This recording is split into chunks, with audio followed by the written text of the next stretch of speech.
ইতিহাস সৃষ্টি করলো আরসিবি টিম। ব্যাঙ্গালোর টিম চেন্নাইয়ের ঘরের মাঠে চেন্নাইকে হারিয়ে একটা বিরাট বড় ইতিহাস সৃষ্টি করলো। চেন্নাই ঘরের মাঠে ব্যাঙ্গালোর লাস্ট হারিয়েছিল যে বছর আইপিএল শুরু হয়, অর্থাৎ 2008 সালে। এবং তারপর থেকে এত বছর কেটে গেল, 17 বছর পর 2025 সালে ফাইনালি এসে চেন্নাইয়ের ঘরের মাঠে চেন্নাইকে হারালো ব্যাঙ্গালোর। যার জন্য অবশ্যই ব্যাঙ্গালোর টিমকে থামস আপ, অনেক অনেক কংগ্রাচুলেশন, স্পেশালি কংগ্রাচুলেশন ব্যাঙ্গালোরের নতুন ক্যাপ্টেন রজত পাটিদারকে। তো আজকে চেন্নাই টসে জেতে এবং প্রথম বল করে, যার মধ্যে সবথেকে দুটো টিম নিউজের মধ্যে আপডেট ছিল। দুটো টিমেরই দুই ফাস্ট বোলার, চেন্নাইয়ের পাথিরানা এবং ব্যাঙ্গালোরের ভুবনেশ্বর কুমার, দুজনাই ইঞ্জুরি সারিয়ে আজকে খেলছিল। আমি এর আগে ভিডিওতে বলেছিলাম যে ভুবনেশ্বর কুমার খেলবে, বাট পাথিরানা খেলবে না বলেছিলাম, কারণ সেরকম আপডেট ছিল। বাট না, পাথিরানা আজকে খেলেছে। যাই হোক, আরসিবি প্রথম ব্যাট করতে নেমে 196 রান করে 7 উইকেটের বিনিময়ে, এবং সেই রান ডিফেন্ড করতে নেমে চেন্নাইকে 50 রানে হারায় আরসিবি। তো প্রথমেতে আরসিবির ভালো স্টার্ট দিয়েছিল আরসিবির ফিল্ড শট এবং বিরাট কোহলি। তো বিরাট কোহলিকে আজকে একটু কেন জানি না অন্যরকম ছন্দে লাগছিল। খুব একটা দেখে মনে হচ্ছিল যে স্ট্রাগল করছে, ব্যাটে বলে ঠিকঠাক হচ্ছিল না। শুরুতে যেখানে ফিল্ড শট এত মারছিল, এত ভালো স্টার্ট দিয়েছিল, সেই জায়গায় বিরাট কোহলি বোধহয় 9 বলে 5 রান এরকম কিছু করেছিল। তবে ফিল্ড শটের আউটটা স্পেশালি বলতে হবে, নূর আহমেদের বল। জাস্ট আমি যখন দেখছিলাম, যারা দেখেছো তারা জানবে, বোধহয় ফিল্ড শট যে দাগ রয়েছে, স্টাম্প দাগ রয়েছে, সেই স্টাম্প থেকে বোধহয় 1 আঙুল বা 2 আঙুল বাইরে ছিল। বল মিস করার পর সে পাটা ঢুকিয়ে নেয়, তার মধ্যেই ব্যাস পিছনে ছিল ধোনি। তো কথা দিয়ে আছে, ধোনি যখন উইকেটের পিছনে থাকবে তখন 2 আঙুল বাইরে নয়, বরঞ্চ 1 হাত ভেতরে ব্যাট করো, নাহলে লাইটের থেকে গতিবেগে যা স্ট্যাম্পিংটা করবে। আর আজকে সেটাই হলো। এর আগের ম্যাচে সূর্যকুমার যাদবকেও তাই করেছিল, মনে আছে 0.12 সেকেন্ডে সূর্যকুমার যাদবকে স্ট্যাম্প করেছিল, এবং আজকেও সেরকম একটা স্ট্যাম্প করলো ফিল্ড শটকে। সত্যি ধোনির এতটা বয়স হলেও এখনও পর্যন্ত কিন্তু তার যে স্ট্যাম্পিংয়ের স্পিড, সেটা কিন্তু এখনও কমেনি। পাশাপাশি ব্যাঙ্গালোরের ক্যাপ্টেন খুব ভালো আজকে ইনিংস খেলেছে, যে আজকে ম্যান অফ দ্য ম্যাচ হয়েছে। তবে হয়তো যদি তার ক্যাচগুলো ধরে নিত, কারণ 2-3টে চান্স এসেছিল, সেই চান্সগুলো যদি ধরে নিত, সেই ক্যাচগুলো ধরতে পারতো, তাহলে হয়তো ম্যাচের রেজাল্টটা অন্যরকম হতে পারতো। কারণ পাটিদারের জন্যই হয়তো আজকে ব্যাঙ্গালোর এত দূর গেছে। 32 বলে 51 রানে একটা ভালো ইনিংস খেলেছে। তবে প্রথমেই তার 17 রানে একটা ক্যাচ মিস হয়েছে, যে ক্যাচটা ডিপো ঘোটা মিস করেছে, পুরো হাতে ইজি ক্যাচ ছিল। তাছাড়াও 19 রানে এবং 21 রানে দুটো সুযোগ মিস হয়েছে। ফুল সুযোগ বলবো না, বাট ধরা যেত, একটু টাফ ছিল, ক্যাচগুলো ধরা যেত। যদি সেই ক্যাচগুলো ধরতে পারতো, তাহলে হয়তো ম্যাচের রেজাল্টটা অন্যরকম একটা হতে পারতো। পাশাপাশি চেন্নাই ফিল্ডিংও ভালো করেছে। ক্যাপ্টেন ঋতুরাজ গায়কোয়াড় একটা ভালো ক্যাচ ধরেছে অশ্বিনের বলে, দেবদূত পাডিক্কেলের বলটা, ক্যাচটা। তাছাড়া বিরাট কোহলি যে ক্যাচটা শেষে নয়, রচিন রবীন্দ্র যেটা বাউন্ডারির ধারে ধরলো, সেটাও একটা ভালো ক্যাচ ছিল। তো ওভারঅল আজকে চেন্নাই ফিল্ডিংটা মিক্সিং ফিল্ডিং ছিল বলবো। এবং আরেকটা জিনিস আজকে যেটা দেখলাম, সেটা হলো রবিচন্দ্রন অশ্বিনের বলিং। তো অশ্বিন আজকে 2 ওভার বল করেছে, যার মধ্যে সেকেন্ড ওভার বল করেছে, সেই ওভারে একটু মার খেয়েছে, ঠিক আছে। বাট সে যখন পরবর্তী তার সেকেন্ড ওভারটা করতে আসে, সেই ওভারে সে উইকেট পায়, একটা ভালো উইকেট পায়, দেবদূত পাডিক্কেলের উইকেটটা পায়। এবং তারপরে ইন্টারেস্টিংলি তাকে কিন্তু আর বল দেওয়া হয় না। তার পরিবর্তে সেই জায়গায় যখন জাদেজাকে 3 ওভার বল করানো হয়েছে, জাদেজাকে আজকে অতটা ছন্দে লাগছিল না, জাদেজা আজকে উইকেটও পায় নাই, ভালো মার খাচ্ছিল, যারাই ব্যাট করছিল জাদেজার বিরুদ্ধে তারাই মারছিল। তো আমার মতে বলে সে জায়গায় জাদেজার পরিবর্তে অশ্বিনকে আর একবার ট্রাই করালেও করাতে পারতো, হয়তো তার রেজাল্টটা অন্য কিছুও হতে পারতো। অন্যদিকে পাথিরানা আজকে 2টো উইকেট পেয়েছে, বাট ঠিক আছে।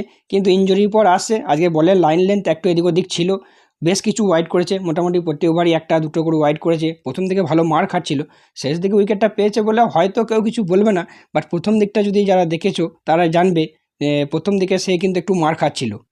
যেহেতু ইনজুরি পর আসছে, তো পরবর্তীকালে আর কি, পরবর্তী ম্যাচগুলোয় তাকেও একটু তার লাইন লেন্থে ঠিক করতে হবে। হ্যাঁ, গুড মিক্সিং করছিল, স্লোয়ার, ফাস্টার, বাউন্সার, ইয়র্কার সবই ট্রাই করছিল, বাট তাতেও কোনটাও যেন একটু তাকে কম ছন্দে মনে হয়েছিল। এবং বিরাট কোহলিকে নিয়ে যদি বলি, বিরাট কোহলিকে নিয়ে বেশি কিছু বলবো না। আজকে একটু স্ট্রাগল করছিল মনে হলো, যদিও চেন্নাইয়ের পিচ বলতে পারো এক প্রকার বোলিং পিচ, তা সত্ত্বেও যেখানে 197 রান হয়েছে, সেই জায়গায় কোহলি 30 বলে 31 রান। তো একদিক থেকে ঠিকই ছিল, ধরে খেলছিল, নাহলে হয়তো আউট হয়ে গেলে আরও তাড়াতাড়ি উইকেটগুলো পড়ে যেতে পারছো।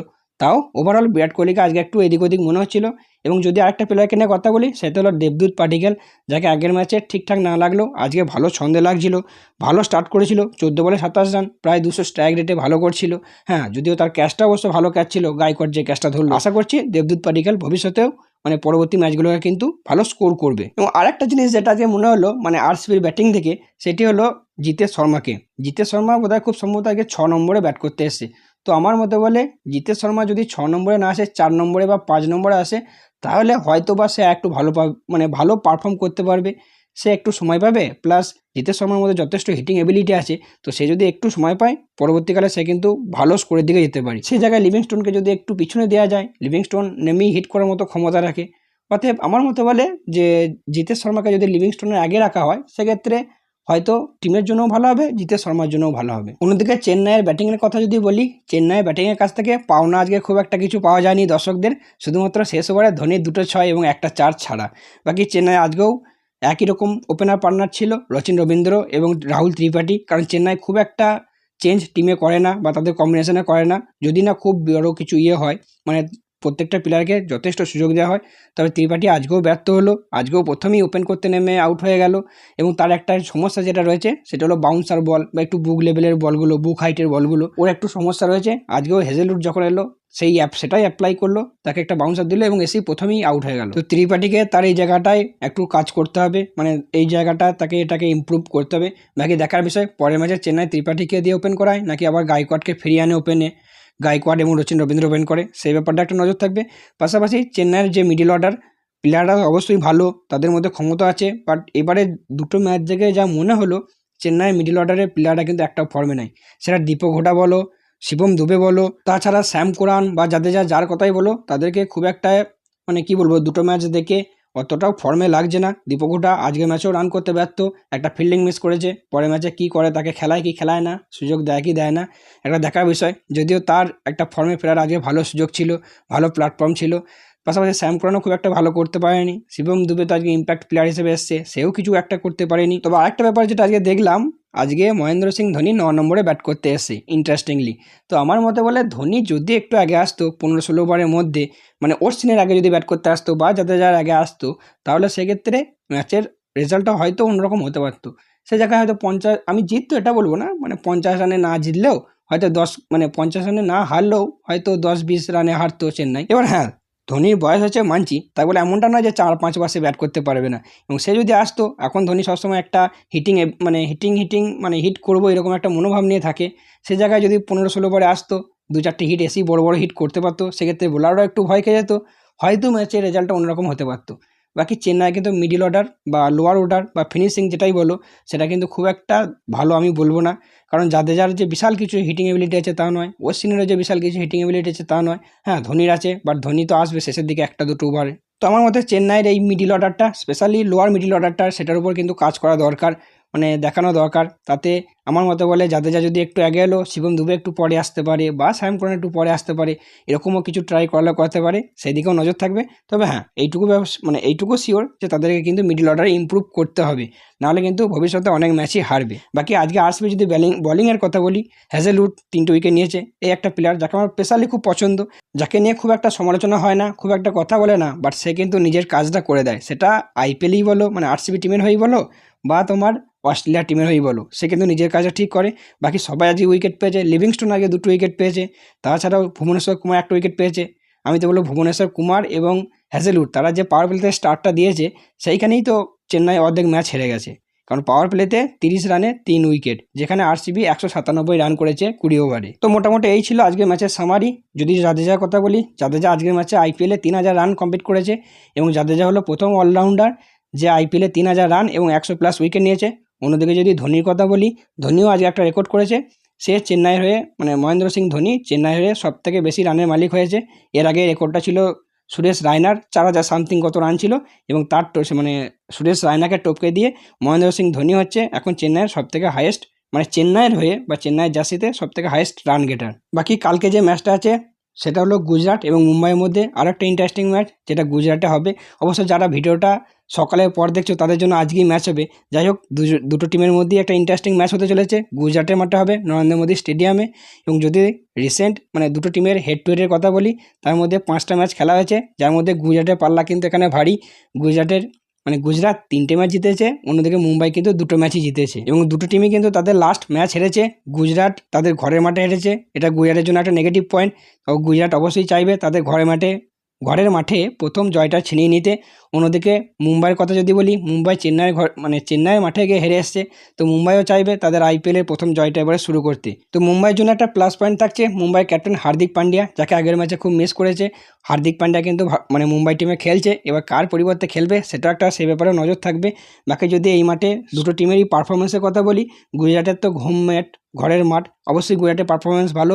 স্পেশালি নজর থাকবে শুভমান গিলের উপর, কারণ শুভমান গিল আর যদি আহমেদাবাদের মাঠ, আলাদাই কম্বিনেশন, আলাদাই একটা ভালোবাসা আছে শুভমান গিলের আহমেদাবাদের মাঠের প্রতি। অন্যদিকে মুম্বাইও এই মাঠে মাত্র 3টে ম্যাচ খেলেছে, তাদের পারফরমেন্সও খুব একটা খারাপ নয়, তারাও এই মাঠে হাইয়েস্ট 171 রান করেছে। এবং যদি এই মাঠের কথা বলি, আইপিএলে 30টা ম্যাচ খেলা হয়েছে, যারা প্রথম ব্যাট করেছে তারা 57% ম্যাচ তারা জিতেছে, এবং যারা সেকেন্ড ব্যাট করেছে তারা 43% ম্যাচ জিতেছে। অর্থাৎ ফার্স্ট ব্যাট করেও এখানে জিতে যায়, টসটা অতটা ফ্যাক্টর নয়। প্রথম ব্যাট করে যদি কোনো টিম 190 বা 200 বা 205-10 এরকম টার্গেট দিয়ে দিতে পারে, সেক্ষেত্রে কিন্তু রান ডিফেন্ড করা যাবে।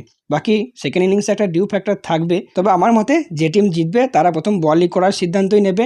আর এই মাঠের যদি এভারেজ ফার্স্ট ইনিংস স্কোরের কথা বলি, সেক্ষেত্রে এভারেজ স্কোর হচ্ছে 175, তবে আরামসে তোমরা 200 আশেপাশে একটা আশা করতে পারো, যেটা 200 আশেপাশে কিন্তু আমরা দেখতে পেতে পারি, এবং সেটা কিন্তু চেজও হতে পারে। যদিও সেকেন্ড ইনিংসে এভারেজ স্কোর একটু কম ফার্স্ট ইনিংসের থেকে, 165 মাত্র সেকেন্ড ইনিংসে। তো এই মাঠে হাইয়েস্ট স্কোর 243, যেটা আগের দিনই পাঞ্জাব করেছে, তো এটাও একটা হাই স্কোরিং ম্যাচ হবে। অন্যদিকে লোয়েস্ট স্কোর কিন্তু 89, যদিও তার সম্ভাবনা খুব কম, তো মোটামুটি 200 আশেপাশে আশা করতে পারো তোমরা। অন্যদিকে যদি স্পিন ভার্সেস পেসের কথা বলি, লাস্ট 10টা ম্যাচে পেসাররা উইকেট নিয়েছে 64টা এবং স্পিনাররা উইকেট নিয়েছে 31টা। এই যে মাঠে বড় মাঠ যেহেতু, সেক্ষেত্রে স্পিনারদের থেকে স্পেসাররা একটু বেশি ইফেক্টিভ হয় এই মাঠে। স্পেসাররা যদি একটু ভেরিয়েশনে বল করে, সেক্ষেত্রে পেসারদের উইকেট পাওয়ার সম্ভাবনা সবথেকে বেশি। বুঝতেই পারছো, প্রায় হাফ হাফ। স্পিনাররা যা উইকেট পেয়েছে তার থেকে পেসাররা প্রায় ডবল উইকেট পেয়েছে। তো পেসারদের অবশ্যই সহায়তা থাকবে বা সাহায্য থাকবে, বাকি স্পিনাররাও কিন্তু এখানে উইকেট পায়। অ্যান্ড ফাইনালি দুটো টিমের যদি প্লেইং 11-এর কথা বলি, মুম্বাই টিমে একটা পরিবর্তন হবেই, ক্যাপ্টেন হার্দিক পান্ডিয়া ফিরছে। সেই জায়গায় কে বেঞ্চ হয়, কাকে বসায়, সেটা একটা দেখার বিষয়। সেক্ষেত্রে দুটো নামই সামনে আছে, এক নমন ধীর আর নাহলে রবিন মিঞ্চ। এই দুজনের পরিবর্তেই হয়তো হার্দিক পান্ডিয়া একজনের জায়গায় খেলবে, খুব সম্ভবত রবিন মিঞ্চই বেঞ্চ হবে। আর একটা কথা, সেটা হলো ভিঘ্নেশ পুতুর। একে কিন্তু এর দিকে কিন্তু কালকে নজর থাকবে, অলরেডি প্রচুর নাম কামিয়ে নিয়েছে, তো সেদিকেও নজর থাকবে কালকে কীরকম বল করে। অন্যদিকে যদি গুজরাটের প্লেইং 11-এর কথা বলি, গুজরাটের প্লেইং 11-এ খুব একটা কিছু পরিবর্তন হয় বলে আমার মনে হচ্ছে না, তবে হ্যাঁ একটা চেঞ্জ হতে পারে। রাদারফোর্ডের পরিবর্তে গ্লেন ফিলিপসকে ট্রাই করাতে পারি। তো এই একটা চেঞ্জ হওয়ার সম্ভাবনাই মনে হচ্ছে, বাকি আর কোনো চেঞ্জ হয় বলে তো আমার মনে হচ্ছে না, একটা করেই ম্যাচ খেলেছে, খুব একটা কিছু পরিবর্তন কোনো টিমই করতে চাইবে না। বাকি এই ছিল আজকের ভিডিওটা ভালো লাগলে অবশ্যই একটা লাইক করে দিও। তোমাদের কি মতামত অবশ্যই কমেন্ট করে জানিও। সো চলো দেখা হচ্ছে পরবর্তী ভিডিওতে।